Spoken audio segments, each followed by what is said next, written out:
संपूर्ण देशाचं आणि प्रत्येक मराठी माणसाचं लक्ष लागून राहिलेल्या देशाच्या आर्थिक राजधानीची अर्थात मुंबई महानगरपालिकेची सूत्र जवळपास 5 दशकानंतर राष्ट्रीय पक्षाच्या आणि पहिल्यांदाच भाजपाच्या ताब्यात गेली आहेत। मुंबई महापालिकेत आता भाजप आणि शिंदेच्या शिवसेनेची सत्ता आली आहे। पण याच वेळी जागरूक मुंबईकरांनी मुंबई महानगरपालिकेत तब्बल 100 पेक्षा जास्त विरोधी बाकावरचे नगरसेवक देखील निवडून दिलेत। त्यामुळे भाजपला मुंबईत सत्ता मिळाली असली तरी विधानसभा निकालाप्रमाणे लँडस्लाइड विक्ट्री नक्कीच मिळालेली नाही।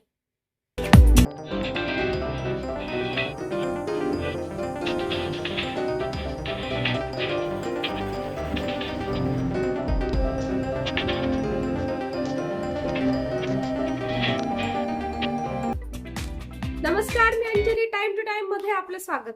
काल राज्यात सगळ्यांचं लक्ष लागलेल्या मुंबई महानगरपालिकेच्या अतिशय निकराच्या सामन्यात भाजपा शिंदे शिवसेनेला काठावर बहुमत मिळवता आलं असं म्हणावं लागेल।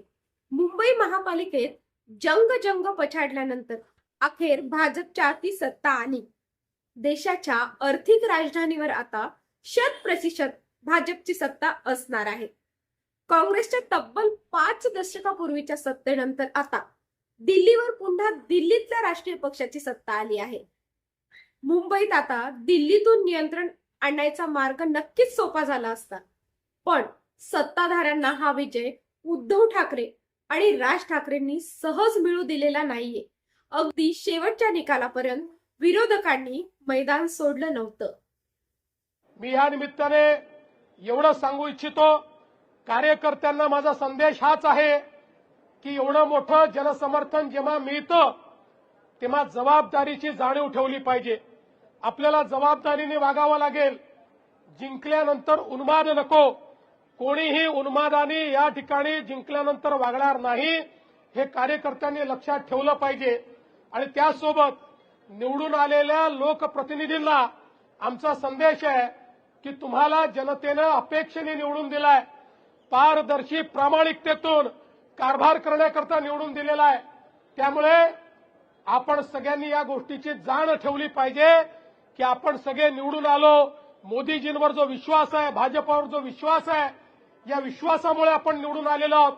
त्यामुळे कुठेही या विश्वासाला तडा जाणार नाही, अशा प्रकारचं वर्तन कार्यकर्ते, नेते आणि निवडून आलेले नगरसेवक करतील, हा विश्वास मला आहे। मी पुन्हा एकदा महाराष्ट्राच्या तमाम जनतेचे विरोधक सक्षम असतील तर लोकशाही मार्गाने कामकाज चालण्यास नक्कीच मदत होते किंवा सत्ताधाऱ्यांना खूप विचारपूर्वक कारभार हाकावा लागणार आहे।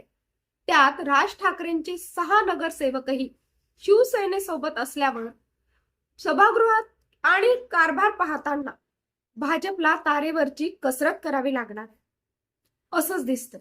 उद्धव ठाकरे यांच्या पाठोपाठ काँग्रेसने सर्वात जास्त जागा जिंकून आपलं अस्तित्व दाखवून दिले।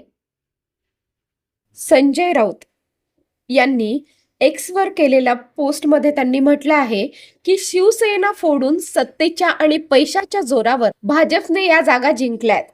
शिवसेना फोडली नसती तर एकटी शिवसेना 120 ते 125 जागांवर जिंकली असती। मुंबईवर महापौर बसवण्यासाठी भाजपने शिवसेना फोडली, मराठी माणसाच्या एकजुटीला सुरुंग लावला, तरीही महाराष्ट्रातील जनता ठाकरे बंधूंच्या मागे ठामपणे उभी आहे।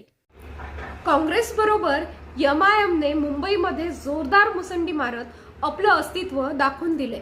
आता ट्रिपल इंजिन सरकार आल्याने येत्या काळात मुंबईच्या विकासाचा वेग आणखीन वाढणार असल्याचं बोललं जाते। पण या सगळ्या धामधुमीत मुंबईतून बाहेर गेलेला मराठी माणूस पुन्हा मुंबईमध्ये आणणं हे देवेंद्र फडणवीस आणि एकनाथ शिंदे यांच्या पुढे मोठं आव्हान असणार आहे। हे दोन कारभारी आता मुंबईचा कारभार कसा पाहतात येत्या 5 वर्षांमध्ये समजणार आहे। धन्यवाद।